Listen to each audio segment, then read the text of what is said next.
Os mariscadores de Muros trasladan a súa actividade a Noia.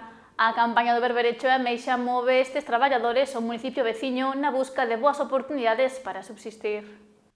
Se o sector marisqueiro noies non se amosaba moi optimista de cara á campaña recentemente aberta de berberecho e ameixa, os muradáns afróntana de igual maneira.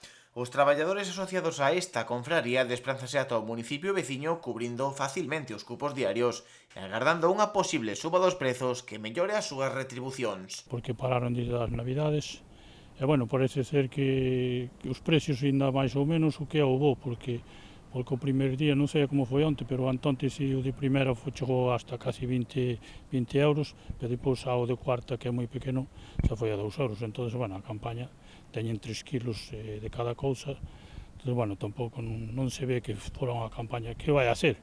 Non sei o tempo que aguantarán, e iso decidiu Noia. Eu podo falar algo porque, claro, os de aquí tamén van a mariscar a Noia, pero nada máis. Un movimento de traballadores entre concellos que leva toda unha vida sendo habitual, recibindo Muros mesmo máis mariscadoras das que percibe Noia. Todos de Muros van a Noia, e os de Noia veñen aquí, as mariscadoras a pé veñen incluso 3 personas máis que as de aquí, porque, bueno, Noia ten moitos máis mariscadores que nós, e a flote nos ven quen quere, que nós non controlamos, veñen os barcos todos que queren.